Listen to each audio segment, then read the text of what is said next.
Olá, boa noite a todos. Sejam muito bem-vindos. Hoje eu tenho uma convidada especial, a doutora Nathalie, que é neurocirurgiã, e ela vai conversar aqui com a gente sobre um tema sensacional, que é o TDA e o TDAH.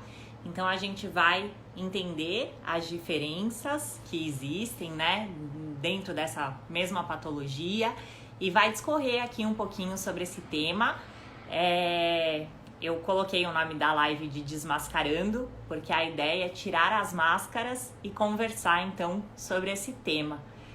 Aproveitar aí esse momento que estamos vivendo de pandemia para conseguir disseminar conhecimento, que eu acho que é uma coisa muito legal e que o conhecimento ele se propaga, né? Ele vai indo e atingindo cada vez mais pessoas. A doutora Nathalie é uma pessoa maravilhosa. Eu tenho certeza que todo mundo que está aqui vai curtir muito o jeito, a forma dela de se colocar, de explicar, a forma como ela consegue ser didática. Então eu vou chamá-la para que vocês possam apreciar toda a sabedoria e conhecimento dela.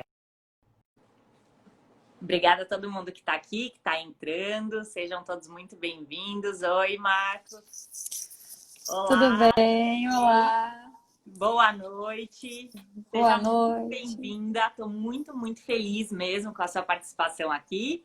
Eu falei brevemente, né, somente que você é neurocirurgiã. E aí, se você quiser se apresentar, por favor, fica à vontade. Quiser falar um pouquinho, então, da sua trajetória profissional, enfim.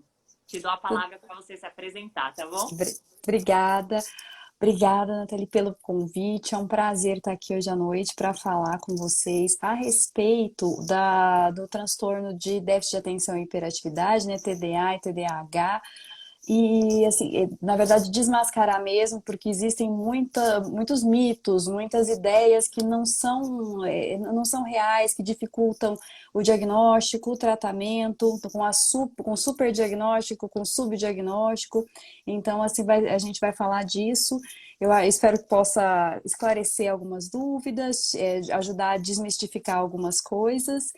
E, bem, quanto à minha trajetória, eu sou neurocirurgiã, eu trabalho com neurocirurgia funcional, então são os distúrbios de movimentos, as cirurgias de dor, de distúrbios psiquiátricos também, como especialidade, e ao longo desse acompanhamento, na neuropediatria também faz parte da nossa formação, faz parte do dia a dia, e nos distúrbios comportamentais, a gente consegue acompanhar esses pacientes com a TDA, TDAH, inclusive na idade adulta, tá? Aqueles diagnósticos tardios ou os diagnósticos que mantêm esse acompanhamento conosco, tá?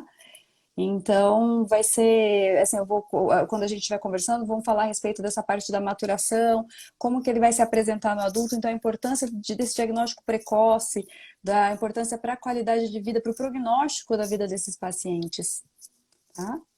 Tá, perfeito. Doutora, muitas pessoas falam que o TDA tem crescido e o TDAH, que na verdade parece que cada vez mais a gente tem crianças com esse diagnóstico. Você acha que isso se deve a uma questão do nosso meio, talvez até mesmo, de repente, da nossa vida, da nossa rotina, da nossa alimentação, enfim? Ou realmente porque os médicos, os profissionais, eles começaram a conseguir reconhecer esse aumento se deve justamente a isso. Sempre existiu, mas talvez o diagnóstico fosse mais difícil antes, porque a gente tivesse menos estudos. Exato. Então, se a gente pegar em estudos científicos, por estatística, a gente vê uma variação pequena desse diagnóstico, mas proporcionalmente, em números absolutos, é uma variação grande. Então, estimava-se 3%, 2,5%, 3%, nos estudos mais rigorosos não chegava a 5%. E hoje já estima-se 6% como um subdiagnóstico, mesmo assim ainda com muitos casos que não foram diagnosticados. Então, também, além dos estímulos, que hoje são muitos, e essas crianças precisam de foco, então essa superestimulação pode exacerbar o quadro né, da hiperatividade, pode dificultar o foco, que eles já têm essa tendência. Ainda hoje nós temos um diagnóstico mais preciso, né? Uma indicação por parte dos professores, um treinamento pedagógico já focando nesses pacientes. Então, desde uma idade o que a gente calcula, crianças abaixo de 6 anos, elas são avaliadas de uma forma diferente. Acima de 6 anos, assim, acima de 6 anos, como um corte, em alguma literatura, 7 anos. Então, para os professores nessa idade pré-escolar, se eles percebem a alteração comportamental, eles já hoje encaminham antes, né? O que acontecia de uma maneira mais tardia antigamente. Então, tinha um prejuízo funcional. Então, essas crianças mesmo historicamente isso há séculos atrás, eram diagnosticadas como retardo mental, Uhum. como um atraso cognitivo e não como um distúrbio da atenção que desencadeasse um atraso cognitivo por uma dificuldade do estudo, né? Dificuldade pela aprendizagem. Então, os professores hoje têm um treinamento pré-escolar já tendendo a indicar essa avaliação. O problema é que alguns pais são muito resistentes, né, também Uhum. ao diagnóstico. Assim, não, meu filho não tem, não, eu vou chamar atenção.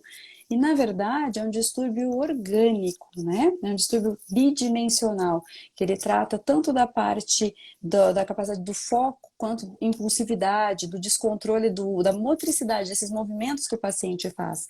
Então, os pais não querem aceitar um diagnóstico tão precoce, mas ele não tem 7 anos, ele ainda está na idade pré-escolar, mas existe a necessidade dessa avaliação precoce para que isso não interfira no desempenho e nos ganhos que essa criança pode ter. Perfeito. O que, para quem está assistindo a gente aqui, o que é o TDA? E aí eu já vou estender para uma próxima pergunta. Qual que é a diferença entre o TDA e o TDAH? Porque a gente escuta muito falar, mas nem todo mundo que tem o TDA tem também o H junto, né? Isso. E o H é o que chama muito atenção Faz para atenção. o distúrbio, com certeza, principalmente pela impulsividade. Então, o que, que seria essa hiperatividade? Fala, nossa, mas meu filho tem muita energia. Ter energia é diferente da hiperatividade. A hiperatividade são movimentações sem foco, não tem um objetivo, não é a criança que vai fazer uma arte. Né? Ele tem muita energia, ele joga a bola o dia todo, ele não para. Mas uma criança que tem a hiperatividade, ele não consegue desempenhar um jogo, por exemplo, ele não consegue terminar este jogo. Ele não tem um objetivo naquela, ele vai jogar uma bola sem uma direção, ele vai subir e descer sem um foco.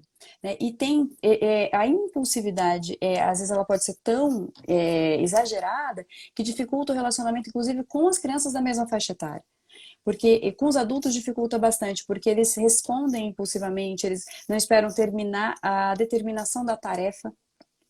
Então, a dificuldade em executar a tarefa, às vezes até porque eles não aguardam que o adulto explique a tarefa e eles interrompem. Eles respondem antes do término das perguntas. Então, eles são impulsivos em atitudes também, em atitudes na parte, tanto na motricidade, que chamam muita atenção, porque é a criança que não para.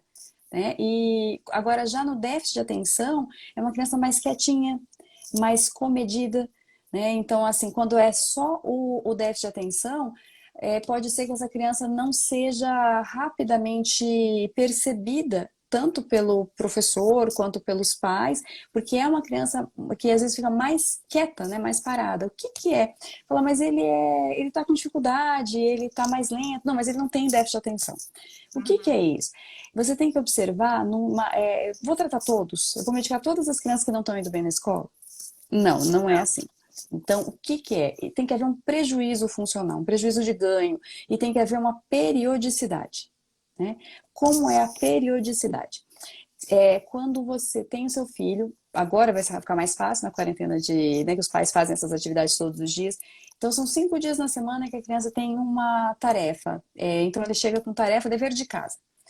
Pelo menos 3 vezes ele não consegue terminar. Ele não tem foco para terminar uma atividade. Né? Ele consegue. E você determina atividades domésticas, atividades pequenas. Meu filho lavar a louça, ele não vai executar essa tarefa. Então, a dificuldade em foco, o jogo, que as crianças interagem, ele não consegue terminar. né? E não é porque pela hiperatividade, é pela dificuldade em focar a atenção numa tarefa determinada. Tá.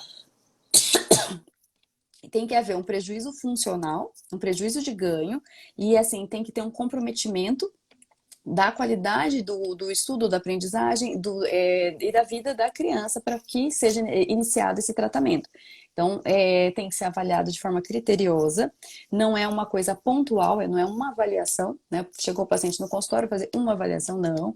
Uma avaliação neuropsicológica, um relatório escolar, uma avaliação não só de um período, neste momento, ele chegou, então, né? Então, não é. Então, precisa diferenciar com cautela quem é a criança hiperativa da criança que tem energia sobrando. Qual é a criança que está vivendo um drama doméstico, ou algum problema de saúde familiar da própria criança? Tem que ver tem que saber sempre do meio da criança. Então, assim, se é uma coisa pontual, não, ele sempre teve um desempenho escolar muito bom, mas agora ele teve. E de repente ele volta, ou então ele tem períodos cíclicos, ele vai bem, ele vai mal. Isso não é um comportamento de quem não tem o déficit de atenção. Ele não vai ter esses períodos com desempenho excelente, desempenho regular, desempenho inferior. Ele tem um distúrbio do comportamento. Então ele vai ter esse déficit de uma forma linear. A gente tem pergunta aqui, por isso que eu desci, tá? Tá bom. Legal, o pessoal tá participando. Então a Nicole perguntou: os pais, além da resistência no diagnóstico, também têm muita resistência em relação à medicação. Isso acontece bastante. É até um tema que a gente vai falar mais pra frente, né? Até que a doutora quer falar sobre isso mesmo, a gente desmistificar um pouco essa questão da medicação. Há um certo... Tá, peraí. Aí foi só um comentário. Pais hiperpassivos têm filhos hiperativos? Existe algum dado sobre isso? Não, é a diferença, assim, o hiperativo não é a criança mal criada, a criança que não tem o limite, a criança hiperativa, ela tem um distúrbio orgânico, tá? Então, assim, por exemplo, como que a gente faz esse diagnóstico hoje? Pode ser feito até por PET scan. O PET scan mostra uma alteração na atividade órbito-frontal, que é no córtex órbito-frontal, que é o nosso córtex comportamental. É uma coisa, existe substrato orgânico de imagem, de neurotransmissores identificados para essa alteração. O limite é sempre importante. O horário, assim, tirar os distratores da criança, e qualquer criança pode se distrair com isso. Não dar o limite pode gerar uma criança... mas essa postura do hiperativo é um impulsivo desafiador. Ele tem uma postura diferente da criança que está brincando, que ela quer ir brincar um pouquinho mais do horário. Ele tem uma postura desafiadora. Ele não consegue se conter, mesmo que isso seja prejudicial a ele. É uma impulsividade, não é simplesmente uma criança que o pai fala elétrico, não, é diferente. O pai passivo com o hiperativo vai ter mais dificuldade. Mas o tratamento não é apenas determinar o limite, é um tratamento mais complexo, é um tratamento com a terapia comportamental, é a terapia psicológica, muitas vezes a farmacológica junto, na grande maioria das vezes vai precisar. E o diagnóstico, né, o preconceito da medicação é porque assim, começou a ter um super diagnóstico. Todo mundo chega já, meu filho, mandaram meu filho porque ele tem déficit de atenção. Então nem todos têm. Às vezes são os distratores mesmo. É a internet, é a falta do hábito regular, dos horários bem estabelecidos. A criança precisa disso. Então, tem que ter uma avaliação criteriosa. Quando a avaliação é criteriosa, adequada e o acompanhamento é bem feito, a medicação é bastante segura. A Gisele perguntou: como posso saber se meu filho é hiperativo? O ideal é buscar um profissional, né? Para fazer Buscar um profissional. O interessante é ela analisar, que é o que eu coloquei, no caso das tarefas domésticas, ele consegue desempenhar? Ele consegue, assim, quando ele quer, ele está focado em desempenhar, mas mesmo assim ele não consegue terminar, porque ele não consegue nem entender a tarefa que você colocou para ele. Então, ele no meio da tarefa vai fazer outra coisa. Simplesmente ele não termina nada, inclusive tarefas que seriam prazerosas para a criança. Isso é um diferencial. Falar, quando ele está brincando, ele presta atenção, ele fica... Mas quando eu determino, ou na tarefa da escola, então é diferente da criança que tem o déficit de atenção. que é em qualquer atividade, é na interação com os amiguinhos, é na interação com os adultos. O hiperativo, a mesma coisa, tá? Mas é adequada avaliação neuropsicológica, avaliação neurológica, rigorosa. O relatório dos professores também, a gente valoriza muito como que foi esse comportamento, até para ver se houve períodos em que ele estava com excelente desempenho. O relatório do que está acontecendo doméstico mesmo, como é que é o relacionamento com os pais, tudo isso influencia muito. A criança é muito influenciada pela estrutura do lar nessas fases. Pode desencadear uma piora? Pode. Mas tem crianças que não têm o distúrbio e que passam por um momento apenas e recuperam. A gente tem que avaliar cada caso. Ela colocou aqui que ele consegue fazer as tarefas domésticas, mas como você disse, tem horas em que ele se irrita e não faz. Diz que não consegue. Não parece muito ser uma questão, né, de hiperatividade. Não, assim, se ele quando ele quer, ele faz, é diferente. O hiperativo, ele tem a impulsividade é muito importante, muito, ela é bem saliente na criança hiperativa. Mas sempre é bom passar numa avaliação para fazer uma avaliação neuropsicológica bem rigorosa e não única. Isso é muito importante. Uhum. Ela tem que ser, né, Uhum, recomendada de tempos em tempos, né? Isso é isso, importante até a gente avaliar e ver como é que tá esse prejuízo, né? Tem que ter um prejuízo na qualidade de vida daquele paciente, daquele exato. filho específico, né? É algo que ele nota mesmo, que os pais notam que no dia a dia não tá legal, que ele tá tendo prejuízo, às vezes nas questões escolares e tal. Ah, ela colocou muito obrigada. Obrigada a você Imagina. por participar. Qual que é o índice de incidência do TDA e do TDAH no Brasil? A gente tem muitas crianças. Como que é isso? Em literatura, estima-se de 3 a 6%, com diagnóstico de TDAH mesmo, não alteração escolar ou suspeita de casos confirmados, avaliados e acompanhados. Até 6% da população em idade escolar. Tá. Escreveram aqui para anotar, para mandar um beijo. Então, Maria, não sei, um beijo, feliz aniversário, viu? Obrigada por estar aqui com a gente. E os fármacos, que é a questão que a gente estava falando da medicação. Quando que eles são recomendados nesse diagnóstico? E se você puder falar um pouquinho, então, sobre essa questão da resistência que os pais têm com relação aos fármacos e tudo mais, seria legal. Importante saber que são esses fármacos. Os principais fármacos que tratam diretamente a, a doença TDAH, né? Ou TDA, TDAH. São estimulantes. Fala, nossa, mas a criança, ela é super estimulada, né? Ela está hiperativa, eu vou dar um estimulante. A questão ela tem uma disfunção no centro comportamental, ela tem uma disfunção dos neurotransmissores, ela precisa de um equilíbrio. O estimulante no local certo equilibra essa hiperatividade. Então, por isso que tem que ser muito avaliado, porque ele é seguro quando bem administrado. Né? Então tem que ser bem indicado para ter uma boa resposta. Os estimulantes vão mexer nos neurotransmissores dopamina, noradrenalina que vão estar em desequilíbrio, ou no caso do metilfenidato, ele pode ser um estimulante tanto para córtex quanto para tronco cerebral. Eles causam um estímulo de forma a reequilibrar essa disfunção de neurotransmissores. Então, outra coisa, essas medicações que eu citei, né, no caso do Venvanse, que é o que hoje em dia se usa muito, que é a lisdexanfetamina, ele que é uma prodroga, que depois é metabolizado, né? Então, eles são muito seguros. A questão é dose, né? O momento em que toma. Então, não é uma medicação como um remédio da pressão, que eu tomo todos os dias de manhã naquele horário. Não, eu vou tomar para o estudo, eu tenho que saber o horário de refazer a dose, o horário da tarefa. Então, não é uma medicação que você passa e essa pessoa vai para casa e vai. Não, ele vai ser acompanhado de forma muito rigorosa. Os efeitos colaterais são avaliados e são seguros, são medicações seguras, tá? Só que o distúrbio muitas vezes vem associado com outras patologias.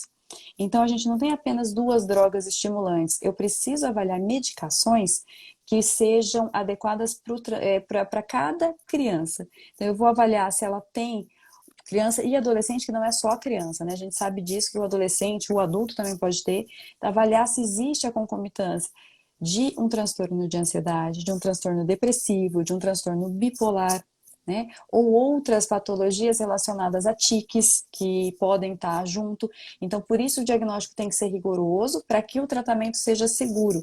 Então, às vezes, só a medicação estimulante não é suficiente, mas isso o especialista vai avaliar e o tratamento é seguro. Tá. Estão perguntando aqui, doutora, se para fazer o diagnóstico é muito necessário uma avaliação neuropsicológica ou se ele pode ser realizado por um outro profissional da saúde somente com a aplicação das escalas. Sabe aquelas escalas que a gente Sim, tem, que outros profissionais podem usar, enfim, é assim. fonoaudiólogos, fisioterapeutas, enfim. Para fazer isso, todos esses questionários eles são baseados em muitos estudos, eles são Uhum. utilizados, então eles dão um grande respaldo científico, eles são seguros de uso, mas a gente precisa do diagnóstico, assim, ele precisa passar pelo especialista que vai fazer esse acompanhamento na forma do tratamento. E o tratamento, sem uma terapia comportamental, sem um acompanhamento psicológico de uma forma linear, eu coloco sempre assim, não é uma avaliação pontual, é um acompanhamento. Ele tem, principalmente quando associado à ansiedade, a resposta é quase tão boa, só com a terapia quanto com a medicação. Então, os dois juntos têm uma resposta excelente. Então, assim, você precisa fazer a avaliação com o especialista que vai fazer o tratamento farmacológico também. Então, o diagnóstico pode até ser feito, mas o recomendado sim é passar pelos especialistas que vão fazer esse tratamento definitivo. Então, um profissional, de repente, que suspeita, o que ele pode fazer é aplicar uma escala para ter uma certeza maior e, com isso, fazer um encaminhamento já para um Isso, neuro, para que o neuro possa fazer uma avaliação e tomar ali as medidas mais adequadas, né? Seja isso, um exame exatamente. de imagem, seja uma avaliação neuropsicológica, enfim. Porque existem É, também fases, né? Você tem que fazer, avaliar a fase em que está vivendo, como eu coloquei, não é uma única avaliação, tem um segmento, então é importante passar assim, sempre. é possível a gente dizer que existe um TDA, como a gente diz assim no autismo, um grau maior e um grau menor? Ou não? Todos os pacientes, eles são iguais, assim, Não, eles... não são. Até porque existem outras doenças associadas. Então, Tá, existem casos como historicamente, né, que eu citei, relacionados até a um retardo mental. E existe, tá? tá. Existem casos muito, muito acentuados, casos leves, e existem casos que melhoram, né, ao longo do tempo, melhoram muito com o tratamento, outros com uma resposta não tão satisfatória, casos mais graves. Existe diferença sim. Tá. E quando a gente pensa assim no sistema nervoso central, existe ali alguma falha nesse sistema nervoso central? De que forma que a gente pode dizer isso? Porque não chega a ser uma demência, mas alguma Não. coisa não está funcionando do jeito como deveria, assim. Então, tá havendo uma falha de conexão, uma falha. Existe uma Tem como falha no explicar córtex, isso assim? existe uma falha no córtex órbito-frontal. No nosso cérebro, nós temos a região que faz cada uma das nossas funções.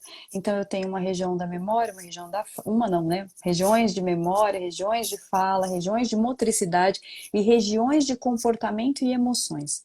Mas não são simplesmente pequenas áreas pontuais, existem circuitos que se comunicam. Então, esse córtex órbito-frontal foi diagnosticada a alteração por meio, inclusive, de exames de imagem que eu citei no PET scan. Né? Então, a gente Uhum. consegue mostrar de uma forma objetiva essa alteração, essa localização. E esse distúrbio dos neurotransmissores também ele é objetivo, tá? Não é uma hipótese subjetiva, não. Existe comprovação. Então, existe uma circuitaria que não está funcionando da maneira habitual, da E maneira aí, como deveria. essa É um medicação, esse desequilíbrio. fármaco, ele vai entrar ali e vai regular. Exato, ele vai Tá, regular essa disfunção de neurotransmissores. tá. A Nicole perguntou para nós se é uma alteração funcional ou estrutural. Ao que a gente sabe, nos estudos, os estudos vão sempre sendo aprimorados, as hipóteses existem há muito tempo, mas os estudos estão sendo cada vez mais eficazes, porque inclusive as imagens estão sendo cada vez mais precisas. É um distúrbio funcional. Tá, funcional. Perfeito.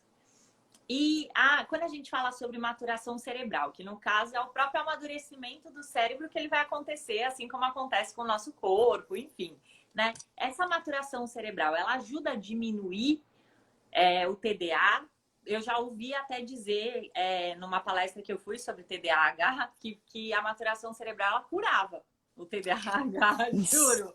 Então, Existem. tem gente que fala sobre É, isso, né? Como se fosse assim, ah, a pessoa vai crescer e vai ficar ótima, ela não vai ter mais. a questão é exatamente essa, inclusive em estudos de literatura existia essa. Aí o que acontece? Ah, aguarde a maturação, aguarde que um adulto não vai ter. De fato, você não vai ver um adulto subindo e descendo da cadeira, subindo e descendo da escada, passando debaixo da mesa, incontrolável em movimento. É diferente, né? Porque até é uma questão de aprendizado social da convivência. Mas existem sim adolescentes com alterações cognitivas muito e um padrão comportamental muito semelhante da infância e adultos com alteração sim. Desculpa. E o que que acontece? A gente observa no adulto uma coisa diferente, uma frequência maior de adições, então vícios, tendências a vícios, dificuldade de relacionamento com pessoas, então assim, múltiplos parceiros, relacionamentos anteriores, dificuldade de manter o emprego, por dificuldade de desempenhar uma tarefa de uma forma contínua, dificuldade de se manter numa tarefa continuamente. Atividade de lazer, inclusive, é aquela pessoa que não consegue, não aceita o ócio. Né? Então, Uhum. assim, ficar num dia tranquilo, então não, uma atividade que ele não possa se mexer de uma forma espontânea, que ele fique livre, ele não consegue desempenhar. Então, não é aquele comportamento que a gente vê na criança, mas é uma forma adulta daquele comportamento. Tá. O prejuízo escolar, ele terá até ser adulto? Por exemplo, se Sem ele quiser tratar, fazer um mestrado, enfim, alguma coisa, ele também vai ter um prejuízo. sim. Hoje a gente tem um tratamento muito eficaz, então a gente tem um prejuízo do paciente não tratado. Um paciente tratado vai ter uma vida dentro do, assim, isso tudo, cada caso vai ser avaliado, o nível de comprometimento da cognição, o nível de comprometimento e de resposta à medicação, mas a gente pode trazer o paciente muito próximo da normalidade e a gente pode dar funcionalidade para ele com o tratamento, seja adulto ou seja criança. E é verdade que um paciente que tem TDA ou TDAH, ele é mais desorganizado, então ele tem uma questão assim de desorganização de ambiente e de agenda, de tarefas, a gente consegue realmente notar isso ou é mito também? São coisas que a gente ouve, mas não é tão verdade assim. É que assim, não existe, é uma coisa funcional, uma coisa orgânica do paciente. Então, ele não consegue setorizar. É a criança que vai mal na escola, mas em casa é tudo organizado. Então, não é o TDA, Ah, tá né? bom. Então Então, assim, ele tem não que ser consegue. no ambiente de casa também, né? Isso faz parte da criança, faz parte do adulto, não é do ambiente. Se for do ambiente, inclusive, já liga um alerta para outro diagnóstico. Tá, perfeito. Quais são as principais recomendações para os pais que têm filhos com esse diagnóstico, ou de TDA ou de TDAH? Procurar, assim, principalmente um acompanhamento, assim, o mais breve possível, tá? Tem que ser bastante paciente, às vezes pode demorar a resposta, às vezes pode ser super rápida a resposta, mas tentar auxiliar de forma a tirar os distratores. Tá. Estabelecer assim, horários e organizar essas funções, tá? Colocar uma sequência para ele. Ele vai precisar, são crianças que vão precisar bastante de acompanhamento. Então, sim, eles vão precisar de auxílio na hora da tarefa. Vai precisar que você fale, repita, acompanha de novo, de novo, de novo, tanto nas tarefas domésticas, nas tarefas escolares. Então, uma criança que vai precisar de limites bem estabelecidos e novamente estabelecidos, não é tão simples quanto vai ter que falar de novo, de novo, de novo. E principalmente os distratores hoje, que tem cada vez mais, precisa ter um controle muito grande deles. Tá. Então, para esses pais E tratamento. que estão acompanhando, por exemplo, as aulas online com os filhos, é importante que essas crianças estejam num ambiente com o menor número de estímulo possível, né? Se Exato. possível, parede branca, computador e mesa, né? E regularidade, né? Horários regulares, seguir padrões, tá? Isso vai ajudar. Organizar para ele. Que é parecido com o que a gente faz também com o autista, né? Eles acabam seguindo uma rotina mais Sim. determinada e tudo mais. Quais são as consequências na qualidade de vida de pacientes com TDA sem tratamento? Então, aqueles que os pais notam, que essa criança, sei lá, é diferente, tem alguma coisa aí. Mas aí não, sei lá, tem resistência, não quer fazer uma avaliação, acaba não fazendo. Que tipo de prejuízo que essa Que criança, como adulto ou como adolescente, ela pode carregar na vida dela? Então, o que que muitas vezes a gente encontra? A falha no desempenho escolar acarreta nos repetentes, né? Aquela dificuldade, paciente que repetiu de ano, que não conseguiu terminar, ou então fazendo uma atividade extracurricular que ele não consegue desempenhar. E isso, na adolescência, assim, são as consequências daquele aprendizado que ele não teve.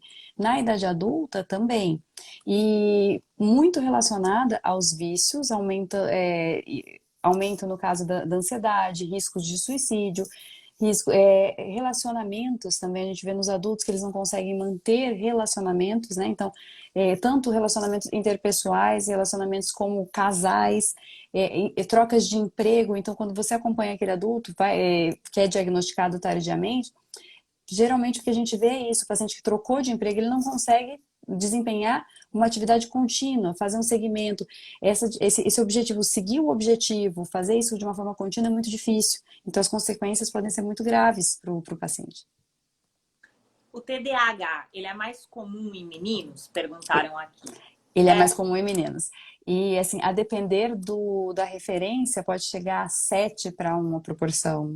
nossa, bastante. É bem mais comum em meninos. Tem Não é alguma impressão. explicação para isso? Não. Alguma questão genética, talvez, pela questão do Y, do gene Y?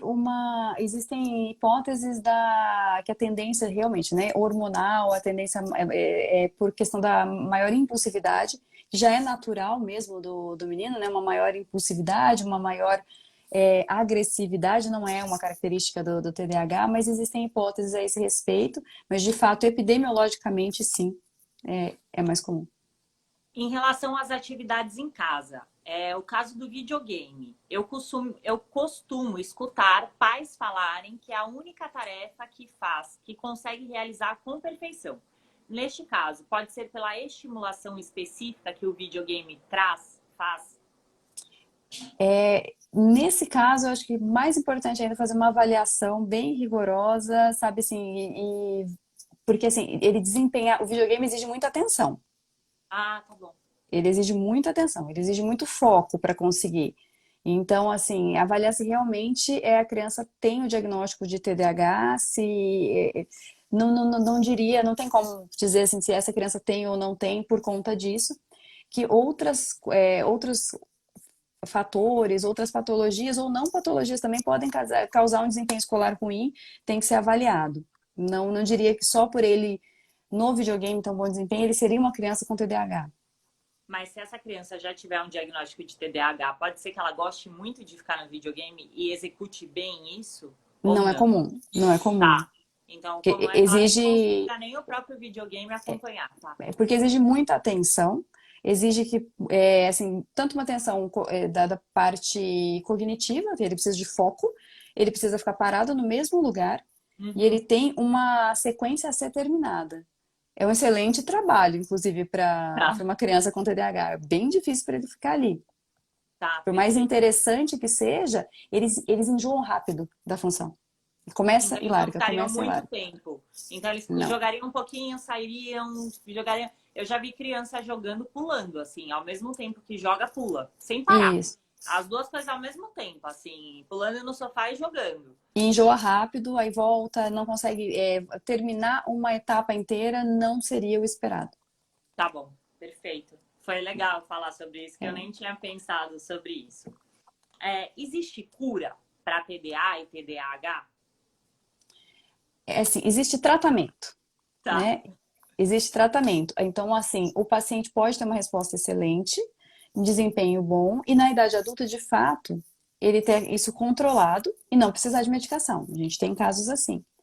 Mas não dá para colocar assim, use, porque senão fica caracterizando que essa medicação vai ser a cura e que assim, na idade tal, e isso não existe, assim, e daqui a 10 anos vai acontecer, não é assim que a doença funcionaria.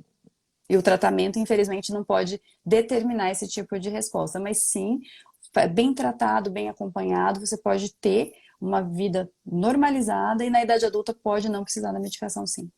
Ai, que bom. Isso é ótimo, né? Sim, a gente Das tem casos pessoas de terem. paciente que na idade adulta não estão usando medicação e estão com bom desempenho. Perfeito. Existe alguma causa para o TDA, TDAH? Os estudos apontam alguma coisa que, de repente, sei lá, crianças que nasceram prematuras, elas têm uma predisposição maior a apresentar um TDA, TDAH? Existe algum tipo de estudo nesse sentido? Existem estudos com procura genética, sim, com aí influências de, no caso, álcool, abuso do álcool, drogas, até o tabagismo foi aventado em alguns estudos por uso materno do tabagismo. E uma coisa importantíssima da genética é a história familiar, tá? De Tá. distúrbios psiquiátricos e casos de TDAH também. Mas sim, o uso de substâncias, a questão de gestacional, ela é estudada também em alguns e apontada em alguns casos. O álcool também é referido em várias situações. Mas esse álcool tem que ser ingerido durante a Materno, gestação. isso. Tá, Sim, sim, durante a gestação. E não uma mãe que isso. fez uso de álcool e aí depois Não, não, engravidou, encerrou, não. isso. Tá, Aham. perfeito. Esses pacientes, eles precisam de um acompanhamento multidisciplinar constante? Tem outras, além do médico e de repente esse psicoterapeuta comportamental, tem alguma outra especialidade que precisa acompanhar essa criança continuamente? Os maiores colaboradores são os professores. Ah, perfeito. Os maiores colaboradores que a gente tem são os professores, porque eles têm, primeiro, a paciência que eles têm que ter, o cuidado, a forma como explicar as tarefas. Então, é bem importante que os professores sejam comunicados e que haja uma integração dos pais com os professores. Tá, então na escola tem que participar muito junto Muito. com o paciente. E quais são as principais ferramentas que a gente tem que podem auxiliar esses pacientes com TDA, com TDAH? Acompanhamento medicamentoso, Uhum. tá? Esses cuidados, a participação familiar muito rigorosa, tá? Os pais têm presentes, né? Então, aquilo que a gente coloca dos horários da tarefa, da participação dos pais, vai precisar de uma ajuda nessa. São as etapas, eu tô falando da criança, o adolescente a gente faz o acompanhamento diferente, mas esse acompanhamento medicamentoso, quando indicado, e psicológico, sempre muito importante.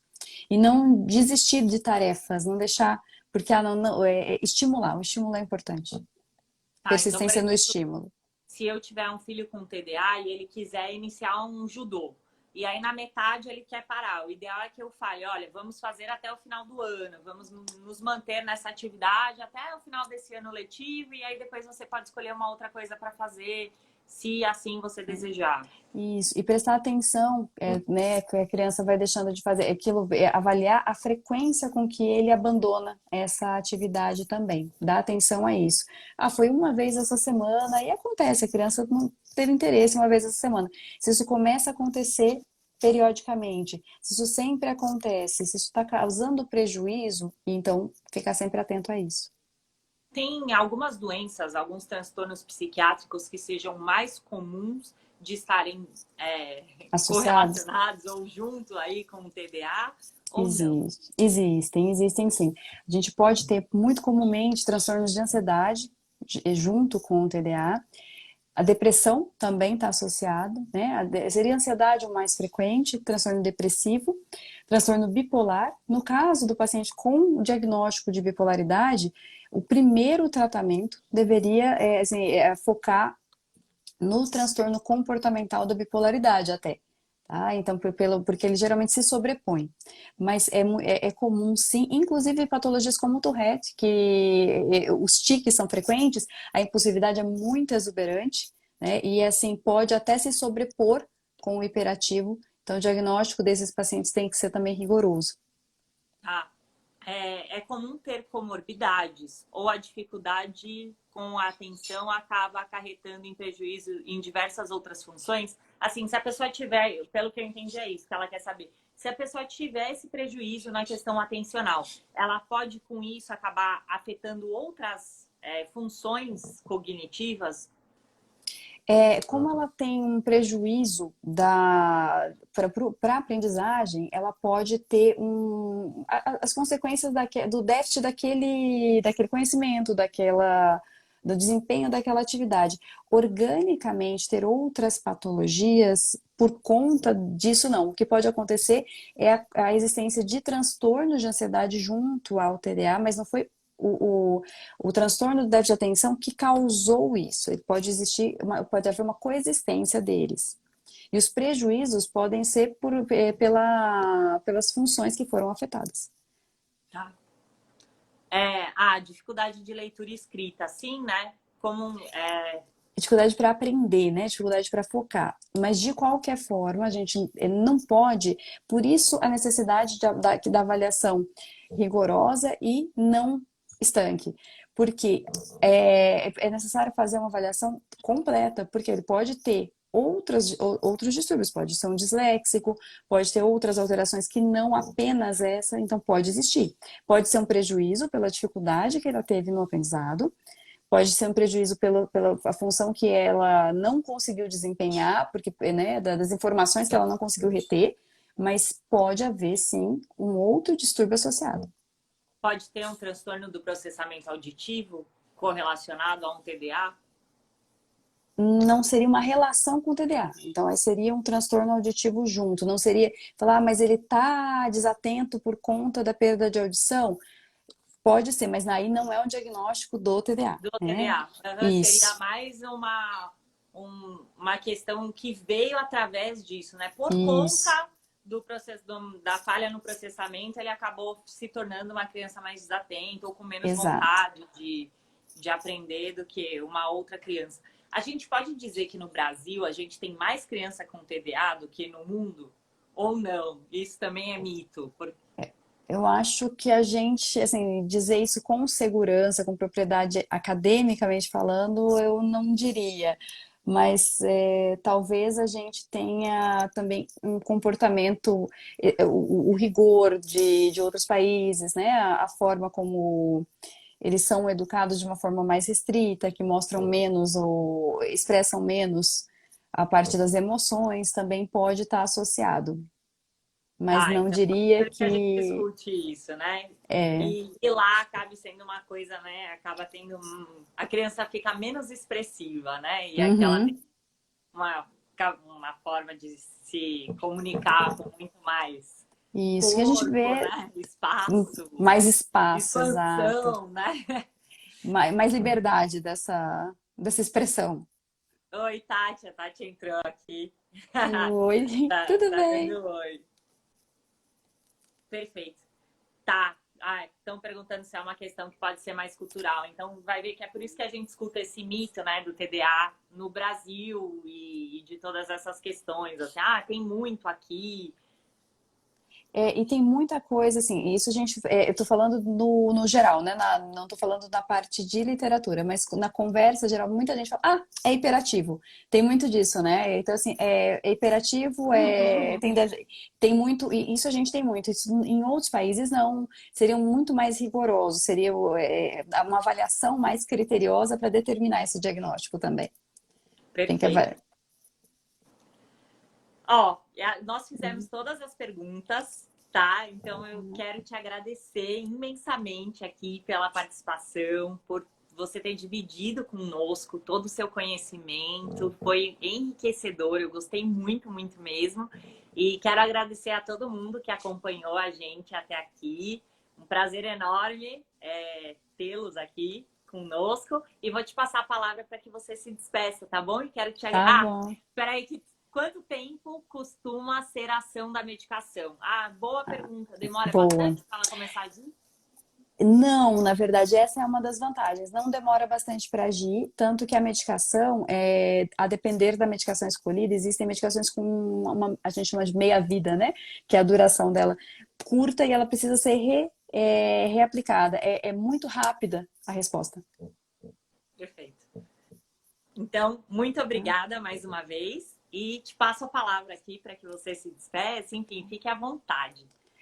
Muito obrigada, Nath, pelo convite. Foi um prazer enorme, muito bom. Eu acho um tema fantástico, que é importante mesmo. Existe um estigma também acompanhar, assim, que acompanha o diagnóstico, e é uma doença tratável, uma doença que a gente acompanha e pode ter um resultado tão satisfatório, né? Então é importante, eu concordo de desmistificar, né? Existe tratamento, tratamento seguro, um tratamento com uma boa resposta, é importante. Importante não super diagnosticar também. Então, eu Uhum. acho muito interessante. Me coloco à disposição, se eu puder ajudar com mais dúvidas ou um outro esclarecimento. Mas foi um prazer, muito obrigada, uma Muito honra. obrigada a você. Boa noite, viu? E feliz Dia dos Namorados para você Ah, amanhã. obrigada, Bom você final de também. semana. Obrigada a Até a todos. próxima. Até. Um beijo. Beijo. Tchau, tchau. Tchau, tchau.